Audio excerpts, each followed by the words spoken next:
name's Bond. James Bond. Ce demi-siècle d'aventure du plus célèbre espion du monde, James Bond l'a traversé aux côtés de femmes qui ont marqué la légende. Ennemies ou complices, espionnes ou amantes, les James Bond Girls ont au moins un point commun, une plastique parfaite et un sex appeal à toute épreuve. Les films de James Bond ont toujours été le reflet des peurs, des fantasmes, des attentes, des désirs ou des craintes d'une époque en particulier.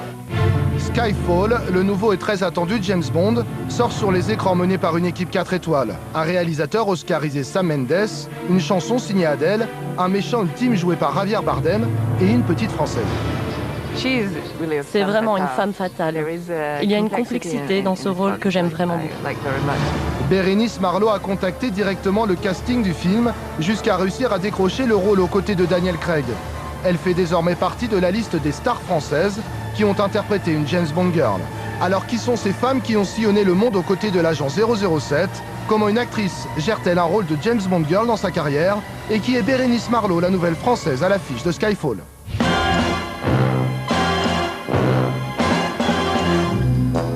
« 5 octobre 1962, Ursula Andress sort de la mer et ouvre la voie à l'un des plus grands fantasmes du siècle, la James Bond Girl. Les Anglais découvrent sur une plage des Bahamas une jeune femme splendide en bikini blanc, 2 pièces, les cheveux ruisselants sur ses épaules nues. Elle porte à la ceinture un poignard et sur la tête un masque de plongée. C'est-à-dire qu'elle a tous les codes de l'héroïne virile en quelque sorte et en même temps une aura sensuelle, une aura érotique tout à fait incroyable pour cette époque-là. C'est une révolution.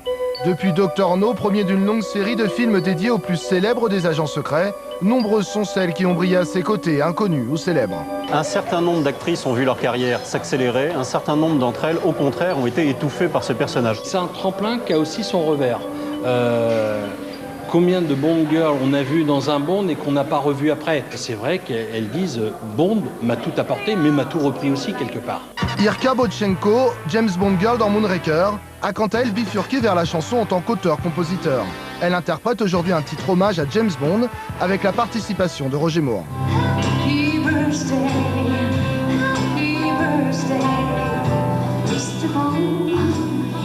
Grâce à ça, oui, ce que je disais tout à l'heure, ça m'a encouragée, ça m'a permis d'avoir vraiment confiance en moi pour plein de raisons. Donc ça m'a ouvert des portes que j'aurais peut-être pas poussé des portes de la même manière. Certaines James Bond Girls étaient déjà des stars au moment de leur participation au film de l'agent 007. Leur rôle leur a permis d'ajouter une corde de plus à leur arc. Toutes les James Bond Girls resteront James Bond Girls à vie, quoi. Et même au-delà, c'est assez impressionnant, quoi. Il n'y a pas dans le monde un autre film, d'autres séries qui ont été aussi fortes. Chaque actrice a composé une galerie d'héroïnes toutes différentes, aujourd'hui regroupées dans un livre qui leur est consacré. Les James Bond Girls, elles sont multiples. Il y a des typologies de personnages, c'est ce qui est assez étonnant. Il y a les partenaires, les adversaires, il y a celles qui tombent amoureuses, il y a celles qui malheureusement sont des victimes sacrifiées. Donc le profil de la James Bond Girl, il est protéiforme. Une conception de la femme souvent très sexiste qui vient des romans originaux de Ian Fleming. En 1965, la première française a joué dans un James Bond est Claudine Auger, dans Opération Tonnerre. Ce sera la première d'une longue série, Carole Bouquet, Sophie Marceau ou encore Eva Green. Ah, on s'est tous regardés, pourquoi pas. Et elle a fait un boulot nucléaire, c'est nucléaire ce qu'elle a fait. C'était magnifique. Ils ont plus que trouvé la bonne personne, c'était génial. Vraiment, le rôle de Vesper, c'est capital, c'est ce qui explique toute la rage et toute la colère de Bond dans les 14 autres livres qui vont suivre. En 2012, James Bond fête ses 50 ans de carrière au cinéma et ce sera encore aux côtés d'une actrice française.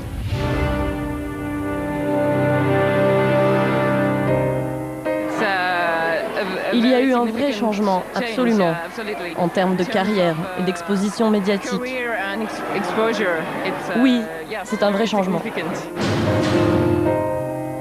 Bérénice Marlohe, c'est une jeune comédienne française qui a la particularité, outre bien entendu d'être terriblement ravissante, mais surtout d'être inconnue ou quasiment inconnue du grand public. Donc eh bien, elle a la charge de reprendre cette position enviée et enviable d'être James Bond Girl auprès de Daniel Craig, à un moment un peu charnière, bien entendu, 50 ans de James Bond. Bérénice Marlohe, 33 ans, n'avait fait que quelques apparitions dans des séries télé ou des publicités avant de tenter sa chance auprès des agents de casting de Skyfall.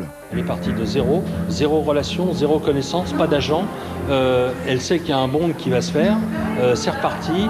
Elle a fouillé pendant des journées entières, comme elle explique sur le net, de trouver les contacts, Eon, l'agent de Sam Mendes, etc. etc. J'ai essayé de chercher sur Internet tous les noms des personnes impliquées dans le film, que ce soit celui qui fait la lumière, le producteur, mais vraiment tout le monde. Envoyer mes démos via Facebook, tout ce que je pouvais trouver, MySpace, tout ça. Et en fait, j'ai réussi à trouver l'email à la directrice de casting. J'ai envoyé ma démo et elle a aimé, donc elle m'a vu, elle m'a testé sur 2 scènes du Skyfall. Après, elle a dit « Oh my God !» C'est ça. Donc après, j'ai fait le dire « Bernice Marlowe, Après ses premiers pas sur le tapis rouge lors de la présentation officielle de Skyfall à Londres, le film a été présenté aux médias français. À la sortie de la projection, que pensent les critiques de notre James Bond Girl nationale? Vénéneuse, assez pleine de charme, extrêmement sensuelle, très sensuelle. Charmante, superbe, vipérine comme le doivent être toutes les meilleures James Bond Girls. Elle est assez impressionnante de port altier comme ça. Dès qu'elle arrive dans le plan, on sait qu'elle est à la fois garce, bitch, séductrice, mais qu'elle pourrait tomber sous le charme ô combien probant de Daniel Craig. J'avais hâte de voir qui viendrait empocher la mise. Vous avez fait une apparition audacieuse dans notre petit mélo. Aurais-je trop embrouillé le scénario?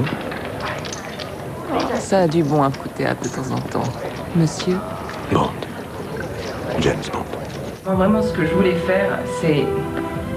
Je voulais vraiment qu'elle soit le plus complexe possible et intéressante à l'écran. Et je voulais pas qu'on puisse la classer comme ça, gentille ou méchante. Je voulais vraiment lui apporter plein de facettes les plus opposées possibles pour la nourrir et qu'au moins il y a un truc intéressant à l'écran. Donc elle est un peu inclassable. Là, on est clairement dans un James Bond de 2012 avec des James Bond girls qui sont, qui sont de leur époque, à savoir... En effet, elles prennent plus les choses en main, elles ne sont plus passives, c'est plus les potiches décoratives.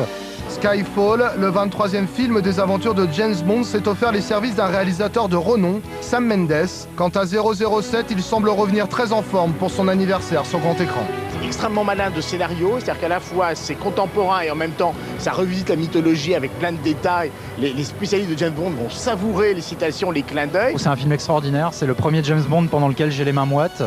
La forme est très très belle, la photo est magnifique, Daniel Craig évidemment il est au top, affûté, émouvant et vraiment j'ai été scotché. Skyfall laisse aussi la part belle à Eve, l'autre Bond Girl du film, interprétée par l'anglaise Naomi Harris. Mais nous garderons secrète la teneur de son rôle aux côtés de 007. Tirez alors!